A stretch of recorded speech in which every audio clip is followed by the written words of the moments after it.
سردسته این سلبریتی های حامی اغتشاشات کسی نبود جز علی کریمی و سردسته تمامی برنامه‌های چرت و پرت صدا و سیما همین مستندهایی است که در آن یک نفر با صدای اینجوری زرت و پرت می‌کند و قصد ترور شخصیتی افراد محبوب جامعه را دارد. در اسناد دیپلماتیک آمریکایی ها علی کریمی از رئیس جمهور ایران در بازدید از تمرینات تیم ملی دوری می‌کرده است. احتمالاً از همین زمان آمریکایی ها کریمی را شخصیت مناسبی برای سرمایه‌گذاری تشخیص دادند. اگه آمریکا میخواست روی هر کی که محمودی رو آدم حساب نمیکنه سرمایه گذاری کنه که الان 80 میلیون سرمایه داشت تو ایران. اولین نشانه مهم روز 27 خرداد 1388 ظاهر شد وقتی که کریمی با دستبند سبز وارد زمین فوتبال شد و با ایجاد تفرقه و تسلسل در تیم ملی باعث حذف ایران از رقابت‌های مقدماتی جام جهانی شد. اسکل الان مستند ساختین طرفو خراب کنین یا با یادآوری اینکه همیشه سمت مردم بوده محبوب ترش کنین؟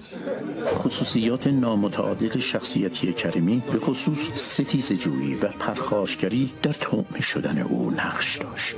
البته شما مشکلتون با کریمی به خاطر خصوصیاتی که داره نیست، به خاطر خصوصیاتی که نداره. مثل مالی اونم اگه زیر پیرهن شعارهای مالشی مینوشت الان اسطوره اخلاق و ادب بود. علی کریمی در بهمن 1377 به داور ژاپنی حمله کرده و برخلاف قوانین جهانی فوتبال او را زد. قوانین جهانی فوتبال در مورد حمله به داور و زدنش براتون مهم شده یهو؟ قوانین انسانی در مورد حمله کردن به مردم و کشتنشون اهمیتی نداره؟ سال 1399 کریمی در انتخابات ریاست فدراسیون فوتبال شرکت کرد اما فقط 9 رأی آورد و مدیران این مجموعه را به مهندسی در انتخابات متهم کرد. حالا چه فدراسیون فوتبال، چه نماینده مجلس، چه ریاست جمهوری، چه بقیه نهادهای انتخاباتی مسلماً مهندسی و برنامه‌ریزی و محاسبات دقیق میخواد که این همه دزد بی سواد رو جمع کنن یه جا. اگه محاسبات درست انجام ندن قاطیشون ممکنه بالاخره یه 7-8 نفر آدم تحصیل کرده و سالم هم پیدا بشه، ولی ماشاءالله اونجا یه جوری مهندسی میکنن یکی از یکی دزدتر و بی سوادتر. رئیس شورای امنیت کشور با اعلام اینکه رئیسی به شدت بر سر مسائل تورمی حساس است، اظهار داشته است که اتفاقات اخیر در بحث ارز و افزایش پرشتاب نرخ‌آن یک توطئه است. آخه حساسه؟ انقدر به نقاط حساسش دست نزنید، انقدر نقاط حساسش رو انگولک نکنید. البته اینم بگم بهتون که این حساسیت یه طرفه است. یعنی درسته که رئیسی نسبت به مسائل تورمی خیلی حساسه، ولی متاسفانه مسائل تورمی رئیسی رو پشمشون هم حساب نمی‌کنن. همینجوری هر روز متورمتر و متورمتر میشن. احمد وحیدی وزیر کشور جمهوری اسلامی گفته از خودم از بازار خرید میکنم و از قیمت‌ها خبر دارم.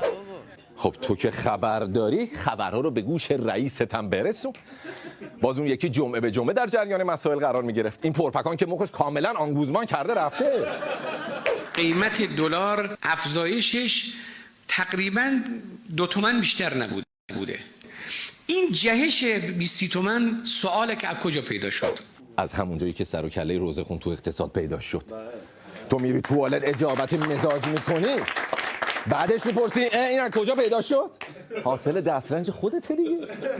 امروز تنها پولی که در مقابل دلار امریکا ایستاده ریال ایران. الان مقابلش ایستاده و هر دلار شده 600,000 ریال؟ اگه میخواست زیرش بخوابه پس چی میشد؟ و مسئله اینه که کدوم یکی از این زمین میخوره؟ آیا دلار میخوره زمین یا ریال؟ این استدلال داره توضیح بده. من میدونم دارید ممکنه کم به حرف من بخندید اما دقیق است. خنده؟ نه به خدا این چرندیات اگه یکی مثل پدرزن پرپکان میگفت بله خنده داشت، ولی شنیدنش از زبان یه استاد دانشگاه اسهال داره بیشتر. این مسئله ارز و با این آوردن ارزش پول ملی از نوع همان موشک‌ها و بمباران‌هایی هست که اون روز دشمن انجام میداد امروز به این شکل درست میکنه. بله گرونی دلار هم کار دشمنه. کدوم دشمن؟ همون دشمنی که دشمن اینترنته، دشمن عشق، دشمن علم، دشمن رفاه، دشمن محیط زیسته، دشمن شادی و دشمن آزادی هم هست. و این بیبندوباری ها و کشف حجاب ها هم از همون نوعه. امروز هم شما باید مقابل این دو اسلحه دشمن وایستید، مقاومت کنید. بله شما به قد و هیکل خودش یه نگاه بندازید، قشنگ معلومه که صبح تا شب در حال مقاومت کردنه، منتها در برابر فهمیدن. آیت الله علم الهدا به مردم مشهد گفت چرا از نوب اشکنه و پیازداغ رو نمیارن؟ نه دیگه، با این قیمت پیاز مردم خیلی وقت رژیم غذاییشون رو عوض کردن و به سبزی پلو با ماهی و باقالی پلو با گردن و از پلو با ماستش رو آوردن. پیاز الان چند شده؟ پیاز الان تا 50 تومن هم میشه، اینا رفته. $1 رو پیاز بخندی سیب زمینی. این پیاز دلاری نتیجه دوزاری بودن رئیس جمهور و وزیر وزراشه. پیازی که به جای چشم دیگه میسوزونه، چون دیگه کار رو به جای رسوندن که واسه کشت پیاز اگه جای کود حیوانی 1000 تومانی پای محصول بریزی به صرفه تره. ما منبر دعوت شده بودیم ختم یک مادر مهربان و دلسوز و همسری فداکار. آقا ما هنوز گفتیم التائب من ذنبه، یهویی گوشی ما هنگ کرد، شروع کرد کشترگیدنگ لگرگیدنگ. آقا این جمعیتی میگی روز خونز گاد تالنت. بله عزیزان، این اولین برنامه استعدادیابی که نه، اولین برنامه بی استعدادیابی دنیاست.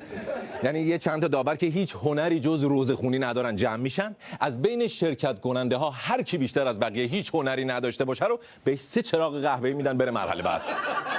ما خدمت یکی از آقایون مراجع بودیم، اینجا صحبتی شد و اینا، گفت که شما فامیل چی آقا؟ قد قشنگ صحبت میکنی. گفتم که ما فامیل ما کشاورزه. گفت به به کشاورزی هم میکنی یا نه؟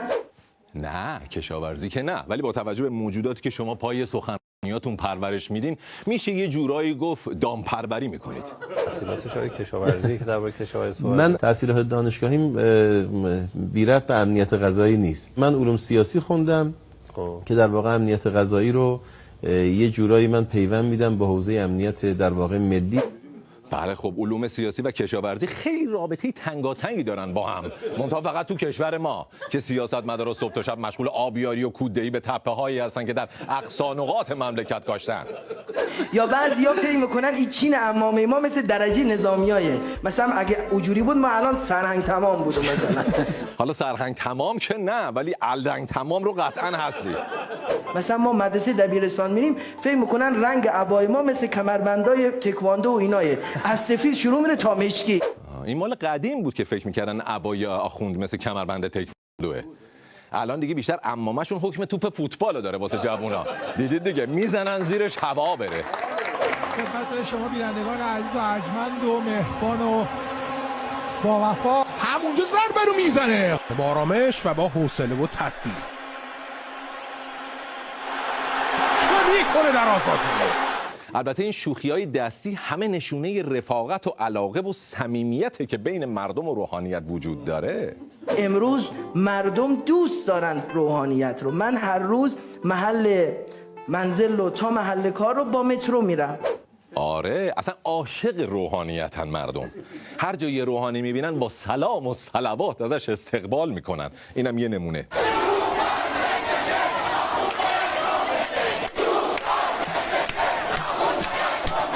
گم بشه.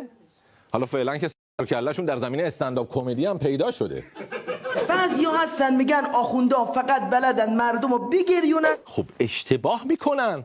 اینا معلومه تا حالا تو عمرشون 2 دقیقه پای حرفای رئیس جمهور مملکت و معاوناش نشستن تا از خنده روده بر بشن.